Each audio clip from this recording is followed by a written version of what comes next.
Bonjour à tous, j'espère que tout le monde va vraiment super bien. Alors voilà, en ce début d'après-midi du 17 juillet 2022, on se retrouve pour une nouvelle vidéo de prévision saisonnière pour votre automne 2022. Donc la réactualisation de ces prévisions saisonnières, celle de l'hiver que beaucoup attendent, arrive juste après celle-ci. Donc ayez un peu de patience, hein, encore une demi-heure, une heure et vous inquiétez pas, tout sera sorti.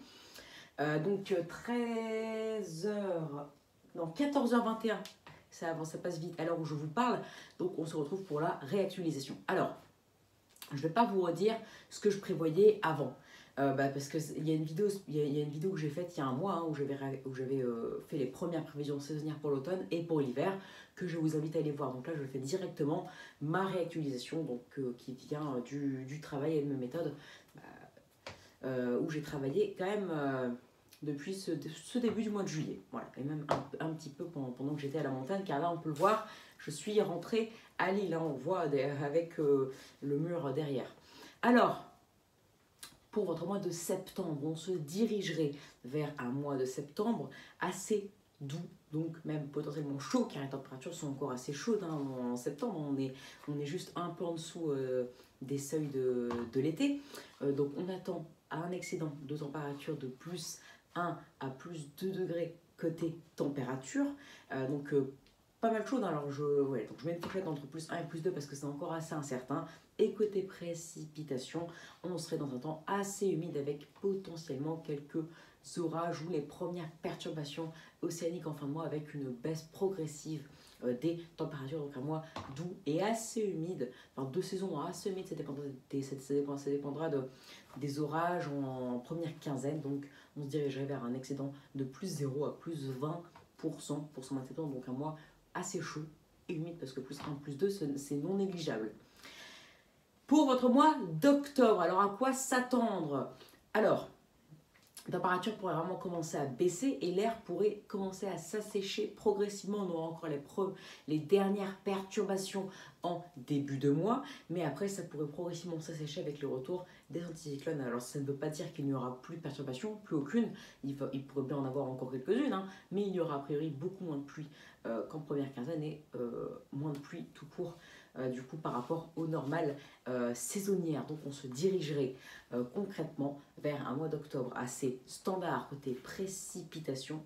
Ça dépendra du début de mois si vraiment c'est les perturbations ou légèrement déficitaire, donc de 0 à moins 10% d'anomalies de précipitation. En tout cas côté température, on se dirigerait vers une anomalie qui serait un peu moins forte que septembre, hein, car on aurait des anticyclones, donc on passerait de le flux océanique à anticyclone en flux d'est à peu près, ou même nord-est, mais c'est pas encore froid, hein, on n'est pas en décembre, donc on n'aura pas de vague de froid, certainement pas, car le flux le plus froid en octobre, ça reste le flux nord, hein, comme en été, c'est vraiment en décembre et en hiver, enfin en hiver du coup, ou même dès fin novembre, que le flux nord-est est le plus froid. Alors donc on se dirigerait vers un excédent de température de plus 0 à plus 0,5 degrés et des précipitations légèrement déficitaires. Donc voilà, un automne qui pour l'instant serait de plus en plus frais et de plus en plus sec, en tout cas quand on part de septembre vers octobre. Maintenant, novembre. Donc vous savez, je pense, ce que je vous avais dit lors de la dernière actualisation du mois de novembre de mes prévisions saisonnières pour novembre, hein, et je pense que beaucoup s'en étaient ont encore le souvenir, hein, car beaucoup l'ont retenu, car c'est une bonne nouvelle, j'en dis pas plus, mais donc là on se dirigerait vers un mois de novembre qui présenterait une anomalie de température de moins 0,5 degrés à moins 1, mais si jamais on a le Moscou-Paris en fin de mois de novembre, qui est probable, qui est possible, on ne peut pas le nier, c'est possible car on aurait encore ces anticyclones, donc pourquoi pas au bout d'un moment, pas un flux d'est, mais un flux de nord-est, donc le premier Moscou-Paris, pourquoi pas moins 1,5 degré. Donc on dirigerait pour l'instant vers un déficit de moins 0,5 à moins 1, voire potentiellement moins 1,5 si on a le Moscou-Paris en fin de mois, ou un bon coup de froid en flux d'est à nord-est en tout cas. Voilà, un bon coup de froid dans tous les cas. mais en flux continental. Voilà, c'est ça que je voulais dire. Et donc, avec ces anticyclones à gogo, car on ne sait pas quand les précipitations pourraient tomber, on pourrait avoir un déficit pluviométrique de 10 plutôt à 30%, car on pourrait quand même avoir quelques passages océaniques. Donc, au final, on se dirige clairement vers un automne qui serait assez comparable à 2021.